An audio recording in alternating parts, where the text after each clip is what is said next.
korap o tapat, kurakot o lingkod, umiiwas o humaharap, sumusugod o umaatras, masipag o tamad, trapo o tropa, bayan, pumili ka!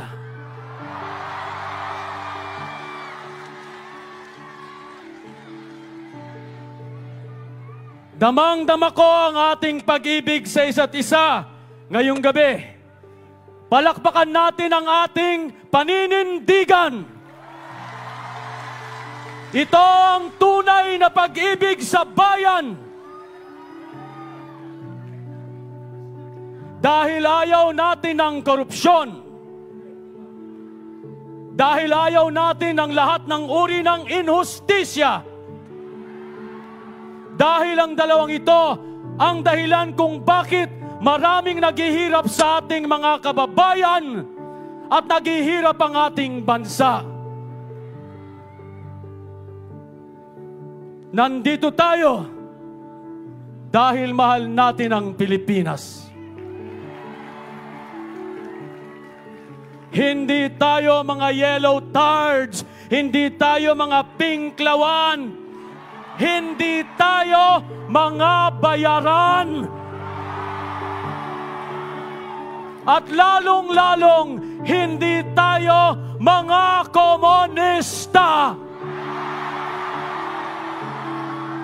Lahat ng kulay ay nandito.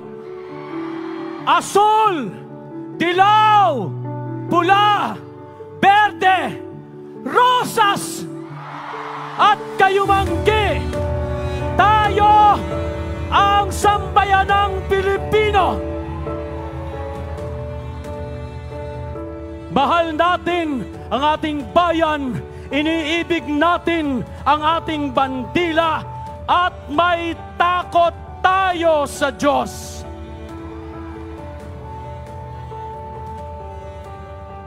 Bukod sa kaarawan ni Leni Robredo, bakit tayo nandito? Hindi natin sinasamba si Leni Robredo. Hindi po namin sinasamba si Leni Robredo. Siya po ay aming sinasamahan sapagkat sinasamahan niya ang sambayanang Pilipino.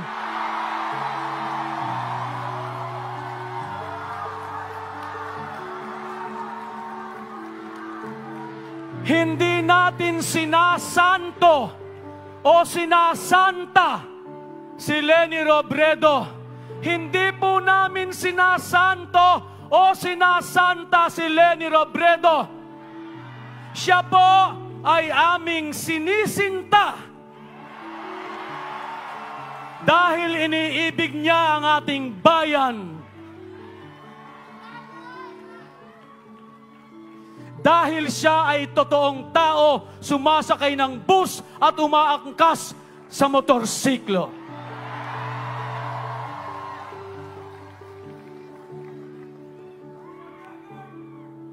Si Leni Robredo po ay hindi natatakot na bantayan natin ang kanyang paninindigan at ang kanyang mga pangako dahil kilala niya ang kanyang sarili at alam niya kung ano ang kaya niyang gawin para sa ating lahat.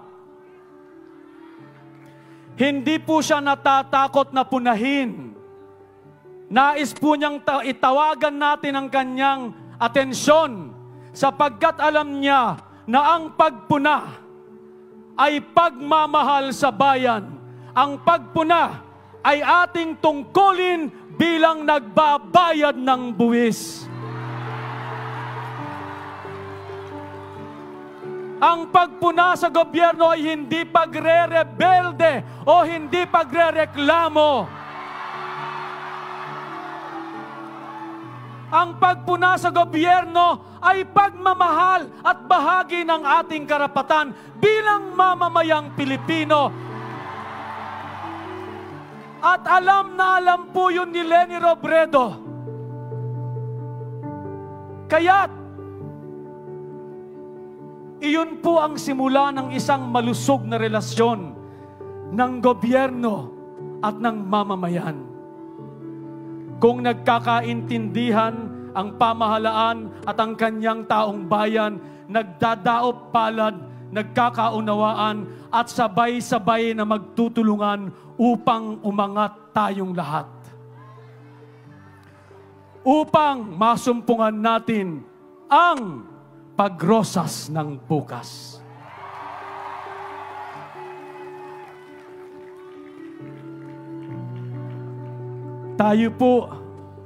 Tayong lahat po ang pinakamakapangyarihan sa darating na eleksyon sa Mayo. Tayo po ang pinakamakapangyarihan sapagkat tayo ang maglalagay ng taong maglilingkod sa atin. Pero hindi pa po tapos ang ating tungkulin bilang Pilipino. Kailangan po natin siyang bantayan upang ang ating mga pangarap at ang kanyang pangako ay matupad. Kaya wag natin siyang iiwanan na mag-isa sa upuan. Kailangan natin si Kiko. Kailangan natin si Bagilat. Kailangan natin si Matula. Kailangan natin si Lacson. Kailangan natin si Shell. Kailangan natin si Hontiveros. Kailangan natin si De Lima. Kailangan natin si Trillanes. Marami po akong mga kakilala, marami akong mga kaibigan, sabi nila. Iboboto ko si Leni bilang presidente, pero ang gusto kong bise, ito. Ang gusto kong si senator ay ito. Gusto ko. Alam ko yan, dahil gusto nating maramdaman ang ating kalayaan sa pagpili. Ito na ang ating pagkakataon. Lagi na lamang sila ang tama. Lagi na lang yung boyfriend ko ang tama. Lagi na lang yung girlfriend ko ang tama. Lagi na lang sila ang tama. Ito na ang pagkakataon ko. Kaya ilalagay kung sino ang gusto ko. Pero hindi po lahat ng gusto natin ay makakabuti sa atin. Dahil ang eleksyon po ay tungkol sa ating bayan at hindi tungkol sa ating sarili.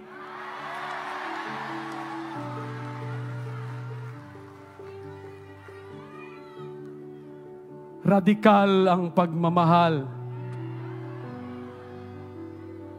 Alam po ninyo, ako ay isang anak. Mahal ko po ang aking mga magulang.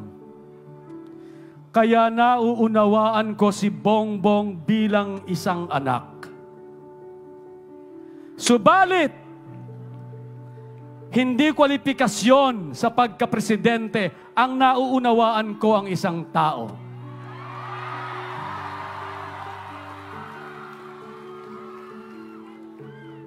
Gusto ko si Sara kasi maganda ang kanyang mukha. Mukha siyang mabait. Subalit hindi kwalifikasyon sa pagkapangulo ang mukhang mabait.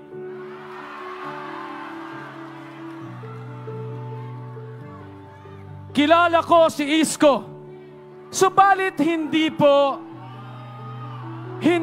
kwalifikasyon sa pagkapresidente ang kilala ko lang ang isang tao. Sapagkat ang tatlong pamantayan po na iyan ay maaari ko ring gamitin kay Leni Robredo. Siya ay namatayan ng asawa, ako ay namatayan ng mahal sa buhay, damang-dama ko at unawang-unawa ko ang kanyang damdamin. Siya ay mukhang approachable at mabait. Siya ay kilala ko, kinampanya ko siya nung business siya. Pero hindi yun ang dahilan kung bakit ko siya pinili. Pinili ko siya dahil sa kanyang mga ginawa, sa kanyang mga nagawa, at sa kanyang mga gagawin pa.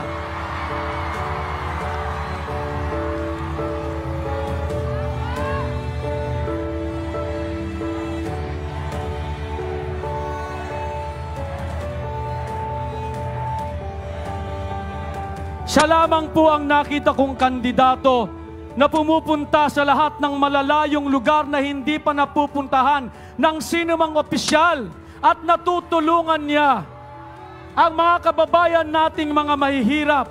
Natutulungan niya ang mga nasasalanta sa lahat ng bahagi ng Pilipinas na hindi niya binabawasan ang kaban ng bayan.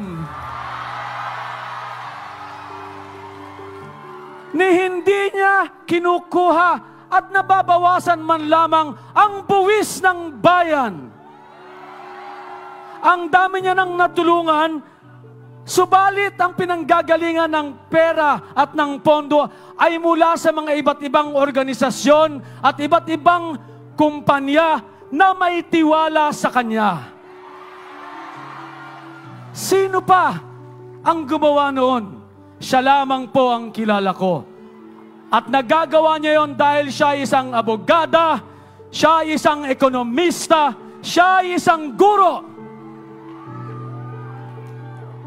At hindi siya nakatira sa palasyo, nakatira lamang siya sa isang 2-bedroom at nakikitira sa kanyang, sa magulang ng kanyang asawa. Isang totoong tao. At yon ang mga dahilan kung bakit siya ang pinipili natin.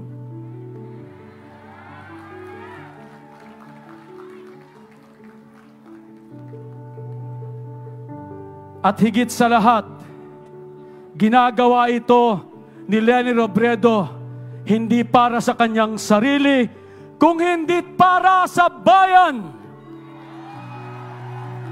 Lagi nating tinatanong, bakit ba bayan na lamang lagi ang mauna? Bakit hindi ang aking pamilya?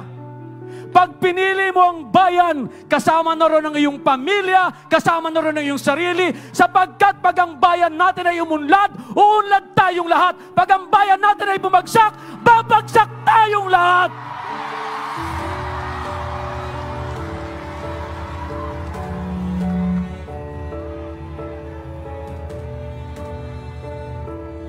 Kaya tayo nandito sa panig na ito sapagkat alam natin na ito ang ating tungkulin. At gagawin natin ito araw-araw. Babantayan natin ito hindi tuwing eleksyon lamang. Hahanap tayo lagi ng tao at papanig tayo sa taong nakakandidato para sa ating bayan. Hindi ngayon lamang sa mga darating pang panahon sapagkat ito ang tungkulin natin bilang Pilipino.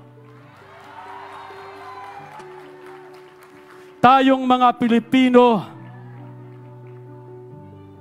ay hindi perpekto at hindi mga santo. Subalit alam natin kung papaano maging kagalang-galang na Pilipino. Tayong mga Pilipino ay hindi mga perpekto at hindi mga santo, pero alam natin kung papaano tumindig na may dangal. Mabuhay tayong lahat! Mabuhay tayong lahat! Mabuhay tayong lahat! Mabuhay tayong lahat! Mabuhay ang sambayanang Pilipino na pipili ng tama. Ngayong darating na Mayo, mabuhay tayong lahat! Mabuhay tayong lahat! Maraming salamat po. Bayan, pumili ka!